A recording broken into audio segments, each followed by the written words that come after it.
Hello friends, good evening. मैं संदीप आप सबका अपने यूट्यूब चैनल ज्ञान आर्गन में स्वागत करता हूं। तो आज हम पीसीएस के पेपर को हल करेंगे जो कि 15 दिसंबर 2019 का जो कि कल ही हुआ है और इसके सेकंड शिफ्ट का। तो चलिए देखते हैं क्वेश्चंस। ये ए सीरीज है, बुकलेट की ए सीरीज है। चलिए देखते हैं क्वेश्चन क्या है। देखिए ये पैराग्राफ दिया हुआ, पैराग्राफ से छांट के आपको करना है क्वेश्चन।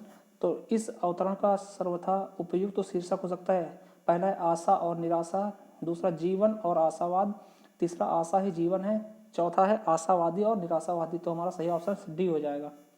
अगला है परंपरा का विरोध करने से प्रतिभा ऊपर नहीं उठती का आशय क्या है।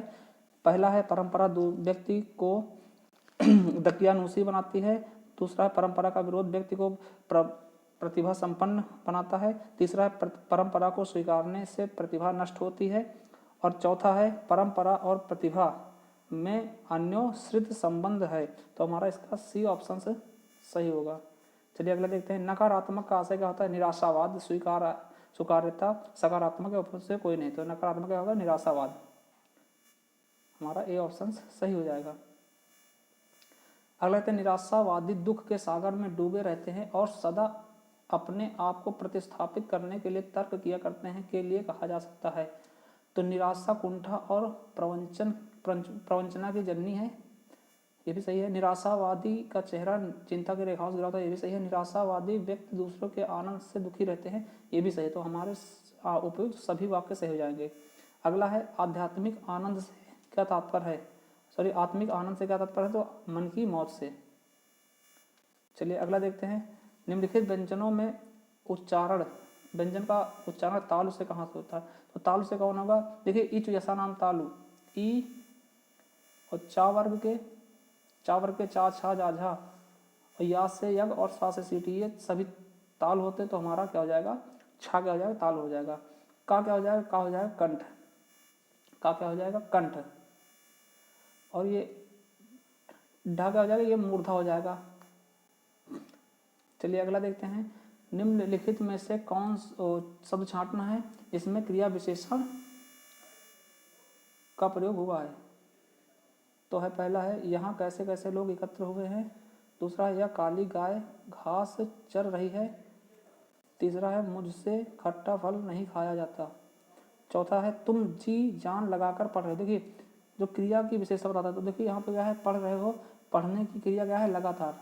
तो हमारा यही क्या है, क्रिया विशेषता। तो डी ऑप्शन सही हो जाएगा। अगला है ऐसे शब्द जो उच्चारण और वर्तनी की दृष्टि से समान हैं पर व्युत्पत्ति तथा अर्थ की दृष्टि से भिन्न होते हैं, उनको क्या कहते हैं उनको हम क्या कहते हैं, समुच्चारित या समरूपी शब्द। देखिए ये युग्म होते जैसे कि और इनके दोनों का अलग होते, और तरफ और अधिक, इस तरह से। तो इन शब्दों को बोलते हैं। नेक्स्ट क्वेश्चन देखते हैं। बच्चा का तत्सम शब्द होगा, बच्चा का बच्च, बालक, वत्स और बाल, तो वत्स होता है, सी ऑप्शन सही होगा। अगला अभ्यंतर का विलोम क्या होगा, अभ्यंतर का विलोम होगा बाह्य। नेक्स्ट क्वेश्चन देखते हैं। रामचरितमानस की रचना कौन सी भाषा में है, तो खड़ी बोली में की गई है। तो खड़ी बोली वैश्वारी खड़ी बोली में की गई है तुलसीदास जी द्वारा, याद रखेंगे।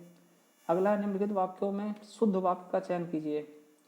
चार दीवारी के पास एक सुंदर इमारत है, उपरोक्त वाक्य का संज्ञान लें। यह कार्य अत्यंत महत्वपूर्ण है, यह कार्य अत्यंत महत्वपूर्ण है। शिक्षणेतर कर्मचारी, तो हमारा यही डी ऑप्शन सही हो जाएगा। चलिए अगला देखते हैं। खिड़की का पर्यायवाची है, तो खिड़की का पर्यायवाची क्या हो जाएगा, दरीचा, बारी, वातायन। तो खिड़की का पर्यायवाची हमारे तर्क से तो इसका बारी होना चाहिए। अगर आपको इसका कंफर्म आंसर पता है तो हमें कमेंट करके जरूर बताएं। अगला देखते हैं। अशुद्ध शब्द का चयन करें। अशुद्ध वर्तनी वाला शब्द कौन सा होगा, ये बताना है। तो अशुद्ध कौन सा होगा, महत्व। तो महत्व कैसे लिखा जाएगा, ये माँ हा आधा था और दो आधे था आएंगे और वाह हो जाएगा। महत्व इस तरह लिखते हैं, तो याद रखेंगे महत्व इस तरह से लिखा जाता है। दोनों में क्या होंगे, ता आधे होंगे। ठीक, तो ये होता और ये। चलिए नेक्स्ट क्वेश्चन देखते हैं। अगला क्वेश्चन देखा, मात्र राम मात्र धन ऋणाम, तुम्हारा बी ऑप्शन सही हो जाएगा। अगला तो गमला और आल्पिन कौन से शब्द हैं, तो ये पुर्तगाली शब्द हैं। अगला है अपनी करनी पार उतरनी, तो अपने कर्म का फल स्वयं भोगना पड़ता है, मतलब अपने कर्म से ही मोक्ष मिलता है, इसका कहने का मतलब ये होगा। तो हमारा बी ऑप्शन सही हो जाएगा। अगला हंस पद विराम चिन्ह क्या होते हैं, देखिए वाक्य को पूरा करने के लिए, संकेत देने के लिए, अर्थ को स्पष्ट करने के लिए और लिखने में अच्छा छूटे संकेत देने के लिए, तो हमारा डी ऑप्शन सही होता है। हंस पद त्रुटि विराम को कहते हैं, त्रुटि विराम का दूसरा नाम हंसबोधक होता है, हंस पद होता है। इसके इस तरह से चिन्ह बनाते हैं हम, जैसे कि विराम चिन्ह जैसे का छूट जाता तो ऐसे करके हम यहाँ पे खाली देते, वही क्या है, हंस चिन्ह।